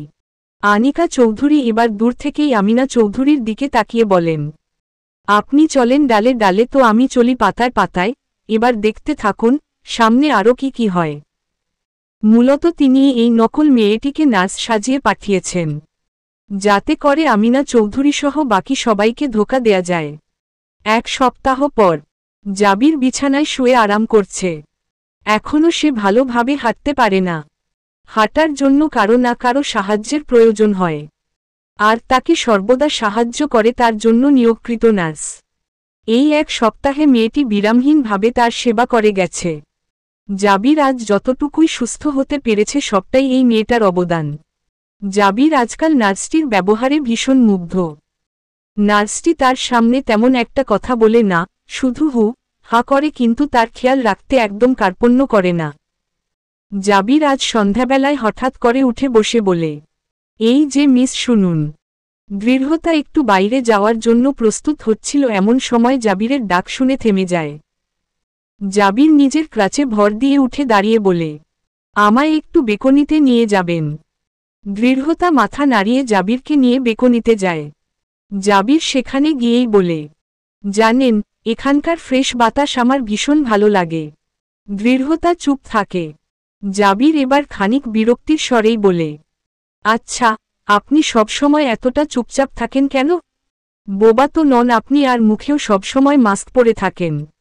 সত্যি করে বলুন তো, আপনি কি কিছু আড়াল করতে চান? দৃঢ়তা এবার ভীষণ ঘাবড়ে যায়। গলার স্বর যতটুকু সম্ভব পরিবর্তন করে বলে, না, আপনি ভুল ভাবছেন। আমি ভুল ভাবছি না ঠিক, সেটা না হয় একটু পরে বিবেচনা করলেন। আগে এটা বলুন, আপনার উদ্দেশ্য কি? আপনি কি শুধু আমার সেবা করার জন্যই এখানে এসেছেন? দৃঢ়তা বেশ বিরক্ত হয়ে বলে, না, আপনার সব সম্পত্তি হাতিয়ে নিতে এসেছি। বলেই সে চলে যেতে নিতেই জাবির তার হাত শক্ত করে ধরে বলে, আর পালিয়ে লাভ নেই। আপনার আসল পরিচয় আমি জেনে গেছি। ভয়ে দৃঢ়তার এবার হৃদস্পন্দন বন্ধ হবার দশা। সে মনে মনে দোয়া দরুদ পড়তে থাকে। জাবির নিজের মুখটা একদম দৃঢ়তার কানের কাছে নিয়ে আসে। জাবিরের গরম নিঃশ্বাস পড়ছিল দৃঢ়তার কানে। দৃঢ়তা কিছু বলতে যাবে তার আগেই হঠাৎ আচমকা জাবির দৃঢ়তার থেকে দূরে সরে এসে বলে, আপনি মেবি খুব ফেমাস কোন নার্স, রাইট? এজন্যই এত বেশি ডিমান্ড আপনার। যখনই আপনি আমার পাশে থাকেন আমার ভীষণ ভালো অনুভব হয়। মনে একটা আশা জাগে যে আমি জলদি সুস্থ হতে পারব। দৃঢ়তা একটা স্বস্তির নিঃশ্বাস ফেলে বলে, ধন্যবাদ। আপনার কণ্ঠস্বরটা ভীষণ ভালো মেবি। আচ্ছা, আমায় একটা গান শোনাবেন? আমার না খুব গান শুনতে মন চাইছে। গান? প্লিজ না করবেন না, একটা গানই তো শোনান না। অগত্যা দৃঢ়তা গাইতে শুরু করে, কাইসি তেরি খুদগাজি, না ডুব চুনে না CHHANV, कैसी तेरी खुदगाजी, किसी थॉट के ना PANV, बैन लिया अपना पैगंबर। टा लिया 7 समंदर, फिर भी सूखा मैन के अंदर क्यों रहेगा। री कबीरा मान जा, री फेकीरा मान जा, आज तुझको पुकारें तेरी परछायान। বলতে বলতেই হঠাৎ দৃঢ়তার চোখ দিয়ে জল গড়িয়ে পড়ে। জাবির দৃঢ়তার সেই চোখের পানি মুছিয়ে দিয়ে বলে, কাঁদছেন কেন? আপনাকে কি কেউ কষ্ট দিয়েছে? আমার ভীষণ কাছের একজন মানুষ। আচ্ছা, বুঝলাম। যে আপনার কষ্ট বোঝে না তার জন্য কেঁদে লাভ নেই, বুঝলেন? দৃঢ়তা মাথা নাড়িয়ে রুম থেকে বেরিয়ে যায়। আর জাবির মুগ্ধ চোখে দৃঢ়তার যাওয়ার দিকে তাকিয়ে থাকে। দৃঢ়তা জাবিরের রুম থেকে বের হয়ে সামনের দিকে হাঁটছিল, এমন সময় সে খেয়াল করে কেউ তার পিছু নিচ্ছে। দৃঢ়তা পিছু ফিরে তাকাতেই দেখতে পায় আমিনা চৌধুরীকে। আমিনা চৌধুরী দৃঢ়তার দিকেই তাকিয়ে আছেন। তিনি ধীর পায়ে এগিয়ে আসেন দৃঢ়তার দিকে, অতঃপর খানিক হেসে বলেন, তোমার গানের গলাটা শুনলাম, ভীষণই সুন্দর। ললিতা চৌধুরীও আমিনা চৌধুরীর পাশেই ছিল। জাবিরও ততক্ষণে নিজের রুম থেকে বাইরে আসে। আমিনা চৌধুরী জাবিরের উদ্দেশ্যে বলে, তুমিও তো মেয়েটার গলায় গান শুনেছ, এখন নিশ্চয়ই আর ওকে চিনতে তোমার ভুল হয়নি? নিশ্চয়ই জেনে গেছ এই মেয়েটার আসল পরিচয়। জাবির নিশ্চুপ দাঁড়িয়ে থাকে। এদিকে আমিনা চৌধুরী এগিয়ে এসে দৃঢ়তার মুখ থেকে মাস্ক সরিয়ে দিতে বলেন, বেশ ভালোই খেলা খেললে মেয়ে, কিন্তু দিনশেষে তোমার আসল পরিচয় আমরা জেনে গেলাম। কোন লাভ হলো না এসব কিছু করে? দৃঢ়তা চুপ হয়ে দাঁড়িয়ে রইল। হঠাৎ করে আমিনা চৌধুরী দৃঢ়তার হাত শক্ত করে ধরে বললেন, অনেক নাটক করেছ মেয়ে, এখন এই বাড়ি থেকে বেরিয়ে যাও। বলেই দৃঢ়তাকে একটা ধাক্কা দেন। দৃঢ়তা পড়ে যেতে নেয় এমন সময় আনিকা চৌধুরী এসে দৃঢ়তাকে সামলে নেন। আনিকা চৌধুরীকে দেখেই দৃঢ়তা তাকে জড়িয়ে কাঁদতে শুরু করে। আমিনা চৌধুরী আনিকাকে দেখেই বলা শুরু করেন, বাপের বাড়ির ভাত তাহলে বেশিদিন নিজের পেটে সহ্য হলো না, শেষমেশ তোমায় এখানে আসতেই হলো। কিন্তু এবাড়িতে তোমার আর এই মেয়ের আর কোন জায়গা হবে না, তাই ভালো হয় যদি তুমি এই মেয়েকে নিয়ে বাড়ি থেকে বেরিয়ে যাও। আনিকা চৌধুরী দৃঢ়তার হাত শক্ত করে ধরে বলেন, এখান থেকে আমার বা দৃঢ়তা কাউকে আপনি বের করে দিতে পারেন না, কারণ আমাদের দুজনেরই এখানে সমান অধিকার আছে। কোন অধিকার চলবে না? এই চৌধুরী বাড়িতে শুধু আমার কথা চলবে, বুঝলে তুমি? বলেই আমিনা চৌধুরী সিকিউরিটি গার্ডকে ডাকলেন তাদের দুজনকে বের করে দিতে। এর মধ্যে আনিকা চৌধুরী নির্বিকার ভাবে দাঁড়িয়ে থাকা জাবিরের উদ্দেশ্যে বললেন, তুমি চুপ করে আছো কেন জাবির? তোমার সামনে এত বড় একটা অন্যায় হচ্ছে, তাও তুমি কিছু বলবে না? দৃঢ়তা এই 1 সপ্তাহ কিভাবে নিঃস্বার্থভাবে তোমার সেবা করেছে সেটা তো তুমি দেখেছ। তার এই প্রতিদান দিচ্ছ তুমি মেয়েটাকে? তুমি মেয়েটার সাথে কত খারাপ ব্যবহার করেছ, ওকে কত মেরেছ, অথচ এত কিছুর পরেও মেয়েটা তোমার খারাপ সময়ে তোমার পাশে ছিল, আর আজ যখন ওকে সবাই বাড়ি থেকে বের করে দিতে চাইছে তখন তোমার মুখ বন্ধ। একটু তো নিজের বিবেককে কাজে লাগাও জাবির। দৃঢ়তার চোখে জল গড়িয়ে পড়ছিল। ললিতা চৌধুরী এগিয়ে এসে দৃঢ়তার হাত শক্ত করে ধরে বলে, এসব নাটক করে তুই আমার ছেলের মন পাবি না, তাই ভালোয় ভালোয় বের হয় এখান থেকে। বলেই দৃঢ়তার হাত শক্ত করে ধরে তিনি বাইরে বের করে দিতে যাবেন এমন সময় জাবির এগিয়ে এসে নিজের মায়ের হাত ধরে ফেলে। ললিতা চৌধুরী অবাক স্বরে বলেন, এটা কি করছো তুমি জাবির? আমাকে আটকাচ্ছ কেন? দৃঢ়তা এই বাড়ি থেকে কোথাও যাবে না। মানে, এসব কি বলছো তুমি? তুমি কি এই মেয়ের নাটকে গলে গেলে নাকি? এই মেয়ে হলো একটা কালনাগিনী, এর নাটকে গলে যেও না। ওকে এই বাড়িতে থাকতে দিলে তোমার জীবনে না জানি আর কত বিপদ আসবে। ওর জন্যই তোমার অ্যাক্সিডেন্ট হয়েছিল, আমি আর কোন রিস্ক নেব না। আম্মু, আমি আমার কথা জানিয়ে দিয়েছি, দৃঢ়তা এই বাড়িতেই থাকবে, কারণ ওকে আমি বিয়ে করেছি, তাই ওর দায়িত্ব আমাকে নিতে হবে। তাছাড়া সেসব বাদ দিলেও ও একদিন যেভাবে আমার সেবা করেছে তার প্রতিদানেও ও এখানে থাকতে পারে। বুঝতে পেরেছ? আমিনা চৌধুরী রাগী স্বরে বলেন, না, এই মেয়েকে আমি এই বাড়িতে থাকতে দেব না। জাবির বলে, দাদি আমি তোমাকে অনুরোধ করছি, দৃঢ়তাকে এখানে থাকতে দাও। জাবির, ওর কাছে আমি ঋণী, সেই ঋণ আমাকে শোধ করতেই হবে। বলেই জাবির দৃঢ়তার দিকে তাকায়। অতঃপর তাকে উদ্দেশ্য করে বলে, তুমি যাও, ভেতরে যাও। এই বাড়িতে তোমার জন্য যেই রুম বরাদ্দ করা হয়েছিল, মানে নার্স হিসেবে যেই রুমে ছিলে সেখানেই যাও। তোমার সাথে আমি পরে কথা বলছি। দৃঢ়তা মাথা নাড়িয়ে চলে যায়। আনিকা চৌধুরী জাবিরকে বলে, তোমাকে অনেক ধন্যবাদ জাবির, ন্যায়ের সঙ্গ দেওয়ার জন্য। এদিকে ললিতা চৌধুরী আমিনা চৌধুরীর কানে কানে ফিসফিস করে বলেন, দেখলেন আম্মা, এরা দুজন মিলে কিভাবে আমার ছেলেটার ব্রেইন ওয়াশ করে এখানে থাকা নিশ্চিত করল। এদের তাড়ানোর কি আর কোন উপায় নেই? তুমি চিন্তা করো না ছোট বৌমা, এই চৌধুরী বাড়িতে আমার বিরাগভাজন হয়ে কেউ টিকতে পারবে না। বড় বৌমা আর ওই মেয়েটার এই বাড়িতে আয়ু অনেক সীমিত। বড় বৌমার ব্যবস্থা তো আমি পরে করছি, তবে এই মেয়েটাকে আগে তাড়াতে হবে। কিন্তু কিভাবে? এমন সময় আমিনা চৌধুরীর ফোন বেজে ওঠে। আমিনা চৌধুরী ফোনে কথা বলেন। কথা বলা শেষ করে খুশি হয়ে ললিতা চৌধুরীর উদ্দেশ্যে বলেন, আল্লাহর কাছে শুকরিয়া আদায় করো ছোট বৌমা, তোমার সমস্যার সমাধান হলো বলে। মানে? আপনার কথার কিছুই আমি বুঝতে পারছি না আম্মা। বুঝবে, বুঝবে, সব বুঝবে। শুধু কালকের সকালটা হতে দাও। কাল অনেক বড় একটা চমক অপেক্ষা করছে তোমার জন্য। দৃঢ়তা চুপচাপ নিজের রুমে বসেছিল। একটু সময় পর জাবির এলো দৃঢ়তার রুমে। এসেই দৃঢ়তার একদম পাশে এসে বসে বলল, তোমাকে জোর করে বিয়ে করে এই বাড়িতে এনে আমি তোমার সাথে কত খারাপ ব্যবহার করেছি, তোমাকে চাবুক দিয়ে মেরেওছি, তবুও কেন তুমি আমার খারাপ সময়ে আমার পাশে থাকলে দৃঢ়তা? দৃঢ়তা বলে, আপনাকে সুস্থ হতে না দেখলে যে আমি নিজেই অনুশোচনায় মরে যেতাম। আমার বারবার এটাই মনে হয় জানেন, যে আপনার এই অ্যাক্সিডেন্টের জন্য আমিই দায়ী, আর তাই তো। তুমি ভুল ভাবছ দৃঢ়তা, আমার অ্যাক্সিডেন্টের জন্য তুমি কোনোমতেই দায়ী নও। আমার সাথে যা হয়েছে তা সম্পূর্ণ আমার দোষ। আমি রেগে গাড়ি চালাতে গিয়ে, খামোখা রাগ দেখাতে গিয়ে নিজের সর্বনাশ ডেকে আনি। এই কদিনেই আমি নিজের ভুলের উপলব্ধি করতে পেরেছি। আমি এটাও বুঝতে পারছি যে তুমি মনের দিক থেকে কতটা নরম মেয়ে।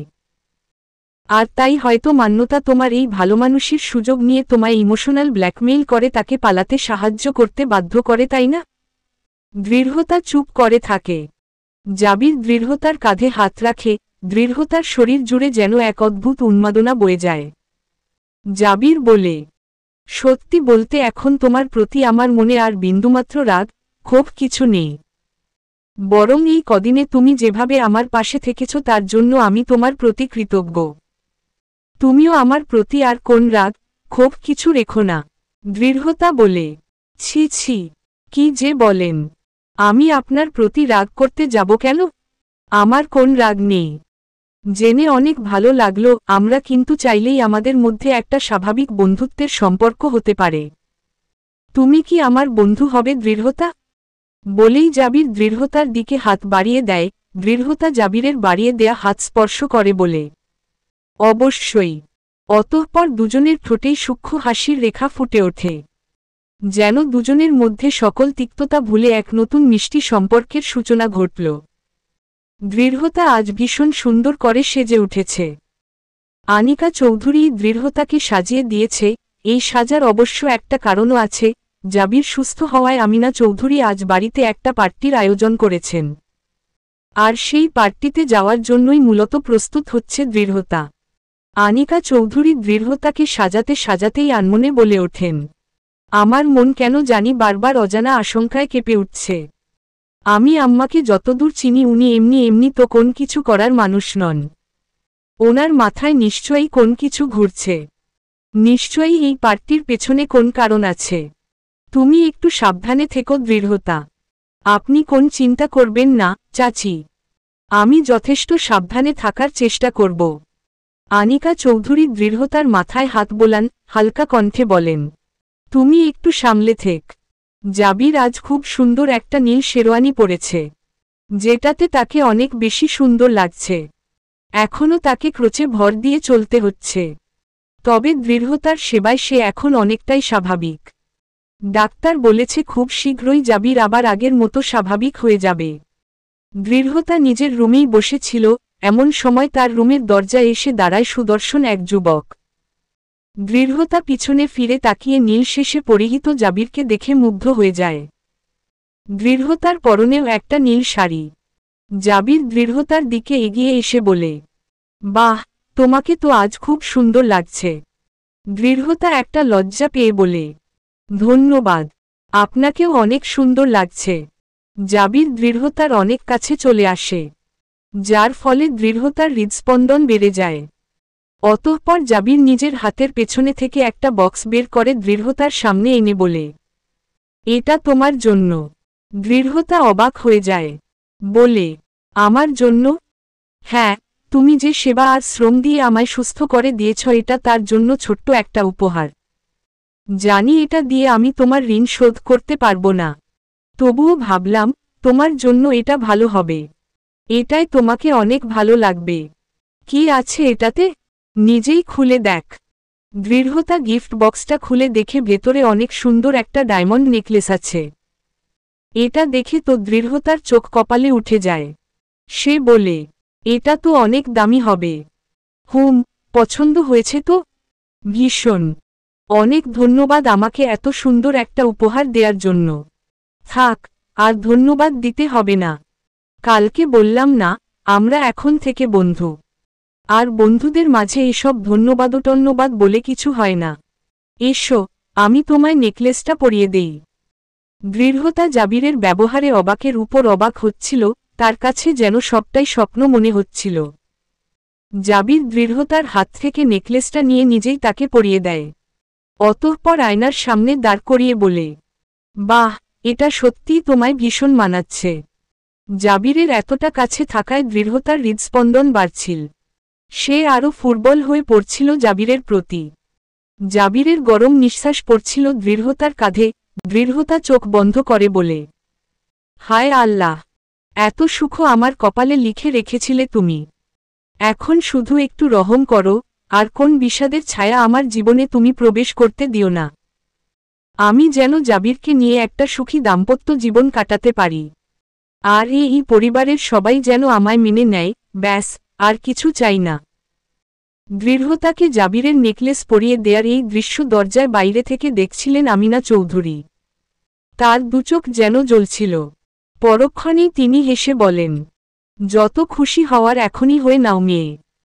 কারণ তোমার এই সুখের আয়ু যে বড্ড অল্প। এখন যতটা খুশি হচ্ছ, ভবিষ্যতে তোমায় ঠিক তার থেকে দ্বিগুণ দুঃখ ভোগ করতে হবে। চৌধুরী বাড়িতে পার্টি শুরু হয়ে গেছে। আমিনা চৌধুরী আগত সকল গেস্টকে আমন্ত্রণ জানাচ্ছে, তার সাথে জলিল চৌধুরী ও ললিতা চৌধুরীও আছেন। আনিকা চৌধুরী একটু দূরে দাঁড়িয়ে খেয়াল করছিলেন যে আমিনা চৌধুরী আর ললিতা চৌধুরী এই দুজনকে আজ যেন একটু বেশিই খুশি খুশি লাগছে। অথচ কাল অবধি এদের দুজনের মনে কতটা বিষ ছিল, আনিকা চৌধুরী আবারও সচেতন হয়ে ভাবেন। নিশ্চয়ই এরা কোন ভয়ানক পরিকল্পনা করছেন। আমাকে ব্যাপারটা দেখতে হবে। অনেক কষ্টে দৃঢ়তা একটু সুখের দেখা পেয়েছে। এই সুখকে আমি আর হারিয়ে যেতে দেব না। আনিকা চৌধুরী এসবই ভাবছিলেন এমন সময় ললিতা চৌধুরী তার পাশে এসে বলেন, কি ব্যাপার আপা, আপনি এখানে এত দুঃখী মুখে দাঁড়িয়ে আছেন কেন? আমার ছেলের সুস্থ হয়ে ওঠার জন্য যে এত সুন্দর পার্টির আয়োজন করা হয়েছে সেটা কি আপনার পছন্দ হয়নি? কেন পছন্দ হবে না ছোট? আমার তো আর তোর মতো নীচ মানসিকতা নেই। হ্যাঁ, তুমি তো সবসময় এভাবেই আমায় কথা শোনাও, আর নতুন কি? আচ্ছা, সত্য করে একটা কথা বলতো, তোর আর আম্মার মনে কি চলছে?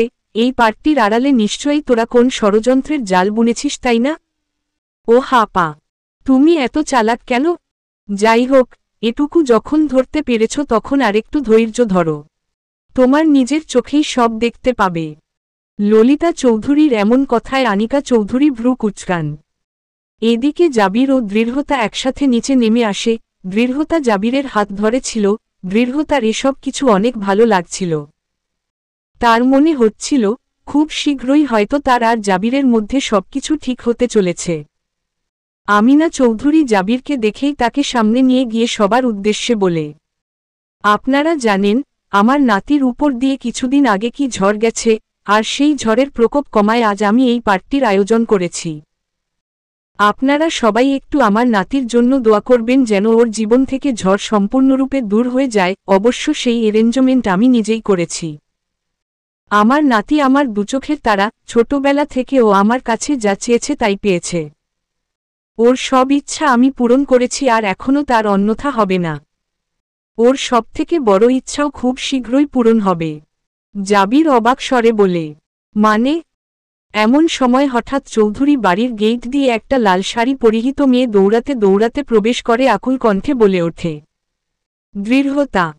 দৃঢ়তা গলার স্বরটা শুনেই হতবাক হয়ে যায়, পিছন ফিরে তাকিয়ে আরও বেশি হতবাক হয়ে বলে, মান্যতা আপু। জাবিরও অবাক হয়ে তাকায় মান্যতার দিকে। সাথে উপস্থিত সবাই। মান্যতা দৌড়ে এসে দৃঢ়তাকে জড়িয়ে ধরে। দৃতাও নিজের বড় বোন সুলভ এই নারীটিকে জড়িয়ে ধরে কাঁদতে থাকে। মান্যতা বলতে থাকে, তুই ঠিক আছিস তো দৃঢ়তা? আমার ভুলের জন্য তোকে নিশ্চয়ই অনেক কষ্ট ভোগ করতে হয়েছে। তুই আর একদম চিন্তা করিস না, আমি এবার এসে গেছি, আমি সব ঠিক করে দেব। জাবির চোখে প্রবল প্রশ্ন নিয়ে মান্যতার দিকে তাকিয়েছিল। মান্যতা দৃঢ়তাকে ছেড়ে দিয়ে জাবিরের দিকে তাকিয়ে বলে, আমার জন্য আমার বোনকে আর কষ্ট দেবেন না। আমার ভুলের শাস্তি আপনি আমায় দিন, ওকে নয়। ওকে আপনি মুক্তি দিন এবার। আনিকা চৌধুরী বিচক্ষণ চোখে সবটা পর্যবেক্ষণ করছিলেন। তিনি নিজের অভিজ্ঞতা থেকে বুঝতে পারলেন এটাই তাহলে ছিল আমিনা চৌধুরীর প্ল্যান। নিশ্চয়ই এবার খুব খারাপ কিছু হতে চলেছে। মান্যতাকে এখানে নিয়ে আসার পেছনে তার নিশ্চয়ই বড় কোন উদ্দেশ্য আছে। দৃঢ়তা মান্যতার দিকে অবাক চোখে তাকিয়েছিল। সে মোটেই আশা করেনি যে মান্যতা আবার ফিরে আসবে, তাও এভাবে।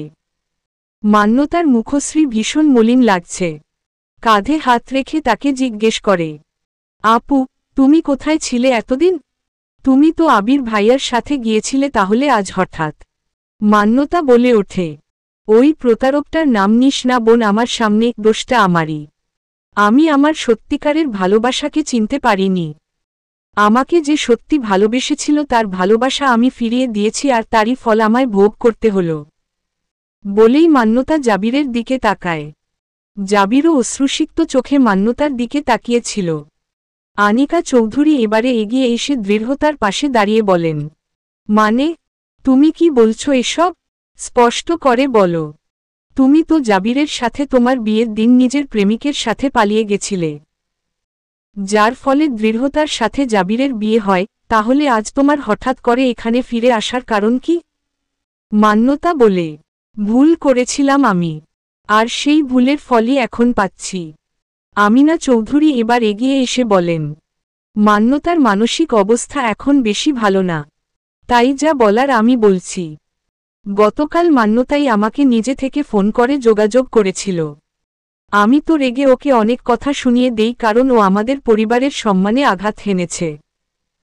কিন্তু পরবর্তীতে যখন ওর অসহায়ত্বের কথা শুনলাম তখন না গলে পারলাম না। ওর প্রেমিক আবির ওকে বিয়ের প্রতিশ্রুতি দিয়ে বিয়ের দিন পালিয়ে ঢাকা থেকে সিলেটে নিয়ে যায়, কিন্তু পরবর্তীতে ওকে আর বিয়ে করে না। এই অবস্থায় রেখেই কাজী ডাকার কথা বলে বাইরে গিয়ে আর ফিরে আসেনি। তারপর থেকে মেয়েটা সিলেটে একা একা ঘুরছিল, লজ্জায় বাড়িতে আর যোগাযোগও করতে পারছিল না। ওখানে নিজের এক পরিচিত বান্ধবীর বাসায় ছিল এতদিন। কিন্তু এভাবে আর কতদিন চলবে? আর তাই উপায়ন্তর না দেখে আমার সাথে যোগাযোগ করেছিল। যদিও আমি ওর উপর রেগেছিলাম, কিন্তু ওর এই অসহায়ত্বের কথা শুনে খুব মায়া হয় আমার। আর তাই তো ওকে ফিরে আসতে বলি। তারপর নিজেই বন্দোবস্ত করে ওকে ফিরিয়ে আনলাম। আনিকা চৌধুরী আমিনা চৌধুরীর দিকে ঘৃণাভরে তাকিয়ে মনে মনে বলেন, আপনি যে মায়া দেখিয়ে নয়, বরং দৃঢ়তা আর জাবিরের মধ্যে অশান্তি সৃষ্টির জন্যই মান্যতাকে ফিরিয়ে এনেছেন, সেটা আমি বেশ ভালোই বুঝতে পারছি। এরকম নোংরা খেলা আপনি আগেও খেলেছেন, কিন্তু এখন আমি কি করব? দৃঢ়তাকে কিভাবে সামলাব? মান্যতা জাবিরের দিকে তাকিয়ে বলে, আমার বোনটা ভীষণ ভালো মনের মেয়ে। আমি আপনার দাদির কাছে শুনেছি কিভাবে আমার পালিয়ে যাওয়ার রাগ মেটাতে আপনি জোর করে ওকে বিয়ে করে ওর উপর অত্যাচার করেছেন। কিন্তু বিশ্বাস করুন, ওর কোন দোষ নেই। আমি ওকে ভয় দেখিয়েছিলাম যে যদি ও আমাকে পালিয়ে যেতে সাহায্য না করে তাহলে আমি নিজেকে শেষ করে দেব, আর সেই ভয়েই ও আমাকে পালাতে সাহায্য করে। জাবির নিশ্চুপ ছিল। মান্যতা জাবিরের মুখোমুখি দাঁড়িয়ে বলে, দোষটা আমারই। আমি ওই প্রতারক আবিরের ভালোবাসায় এতটা অন্ধ ছিলাম যে আপনার সত্যিকারের ভালোবাসা আমি দেখতে পাইনি। আমার ভুলের জন্যই আজ এতগুলো জীবন নষ্ট হয়ে গেল। আমিনা চৌধুরী বলে ওঠেন, কোন কিছু এখনো নষ্ট হয়নি। এখনো সুযোগ আছে সব ভুল শুধরে নেয়ার। মানে? জাবির আর দৃঢ়তার বিয়েটা তো কোন বিয়েই নয়, জাবির তো জেদের বসে এক প্রকার প্রতিশোধ নিতেই বিয়েটা করে। কিন্তু আসলে তো ও এখনো মান্যতাকেই ভালোবাসে। আমি জানি সেটা। জাবিরের পক্ষে কখনো দৃঢ়তাকে স্ত্রী হিসেবে মেনে নেওয়া সম্ভব না। আর তাই আমি ঠিক করেছি যেহেতু মান্যতা নিজের ভুল বুঝতে পেরে ফিরে এসেছে আর জাবিরের সত্যিকারের ভালোবাসা বুঝতেও পেরেছে তখন ওদের বিয়ের ব্যবস্থা করব। কথাটা শোনামাত্রই দৃঢ়তার পায়ের তলার মাটি যেন সরে যায়। সে পড়ে যেতে নিতেই আনিকা চৌধুরী তাকে আগলে নিয়ে বলে ওঠেন, এসব আপনি কি বলছেন আম্মা? জাবিরের সাথে দৃঢ়তার বিয়ে হয়েছে 1 মাসও হয়নি। আর আপনি এর মধ্যেই জাবিরের অন্য কারো সাথে বিয়ে দিতে চাইছেন। বিয়েটা কোন ছেলেখেলা নয় আর জাবিরই দৃঢ়তার তো তাদের সম্পর্ককে একটা সুযোগ দেয়া উচিত। আমিনা চৌধুরী বলে ওঠেন, কিসের সুযোগ বড় বৌমা? জাবির মান্যতাকে ভালোবাসে। ওর মঞ্জুরে কেবল মান্যতা আছে। দৃঢ়তার প্রতি ওর কোন অনুভূতি নেই আর না দৃঢ়তা আছে। আর এখন তো মান্যতাও জাবিরের ভালোবাসা বুঝতে পেরেছে, তাহলে কেন একটা জোরপূর্বক সম্পর্ক টেনে নিয়ে যেতে হবে? আমি যা সিদ্ধান্ত নিয়েছি তাতেই সবাই খুশি হবে। কি হলো জাবির? দৃঢ়তা তোমরা কিছু বলো। দৃঢ়তা জাবিরের দিকে তাকায়। তার মুখ থেকে এটা শোনার অপেক্ষায় থাকে যে সে এখনই বলবে সে মান্যতাকে বিয়ে করতে চায় না, দৃঢ়তার সাথে তার সম্পর্ককে একটা সুযোগ দিতে চায়। কিন্তু দৃঢ়তাকে হতাশ করে দিয়ে জাবির বলে ওঠে, দাদি একদম ঠিক বলেছে। আমি মান্যতাকে ভালোবাসি। ওকে প্রথম দেখার পর থেকে আমার মঞ্জুরে শুধু ওই আছে। হ্যাঁ, দৃঢ়তার প্রতি প্রথম আমার রাগ ছিল, এখন যদিও সেটা নেই এবং আমাদের মধ্যে একটা সুন্দর বন্ধুত্বের সম্পর্ক তৈরি হয়েছে, কিন্তু একসাথে সংসার করার জন্য সেই বন্ধুত্বের সম্পর্ক যথেষ্ট নয়। আমি দৃঢ়তাকে কখনো সেই নজরে দেখতে পারবো না যেই নজরে আমি মান্যতাকে দেখেছি। আর তাই এই সম্পর্কটা শেষ হয়ে যাওয়াই সব দিক দিয়ে সেরা হবে। আর মান্যতার জন্য তো আমার মনের জায়গা সবসময় খোলা ছিল। ও যখন ফিরে এসেছে তখন আমি ওর সাথেই সবকিছু নতুন করে শুরু করতে চাই। বলেই সে মান্যতার দিকে গভীর আবেগ নিয়ে তাকায়। মান্যতাও জাবিরের কথা শুনে আবেগপ্রবণ হয়ে পড়ে। দৃঢ়তা যেন ভেতর থেকে একদম দুমড়ে মুচড়ে শেষ হয়ে যায়। আনিকা চৌধুরী বলেন, কিন্তু এসবের মাঝে দৃঢ়তার সাথে যে অন্যায় হচ্ছে তার কি হবে? এবার ললিতা চৌধুরী বলে ওঠেন, তুমি চুপ করো তো আপা। আমার ছেলের সুখ তো তোমার সহ্য হয় না, তাই এসব বাজে বক্স। দৃঢ়তার সাথে কোন অন্যায় হবে না। আমরা ওর সব দেনমোহরের টাকা মিটিয়ে দেব। আমার ছেলে মান্যতার সাথেই সুখী হবে, দৃঢ়তার সাথে নয়। কিন্তু তাই বলে এভাবে তো কিছু হয় না। সবকিছুর তো একটা নিয়ম নীতি বলে কিছু আসে। জাবির আর দৃঢ়তার বিয়ের এখনো 6 মাসই হয়নি, এর মধ্যে কিভাবে ওদের ডিভোর্স হবে? আইনত তো এটা সম্ভব না। আর তার আগে জাবির মান্যতাকে বিয়েই বা করবে কিভাবে? এমন সময় দৃঢ়তা বলে ওঠে, কেন সম্ভব নয় চাচি? অবশ্যই সম্ভব। আনিকা চৌধুরী হতবাক স্বরে বলেন।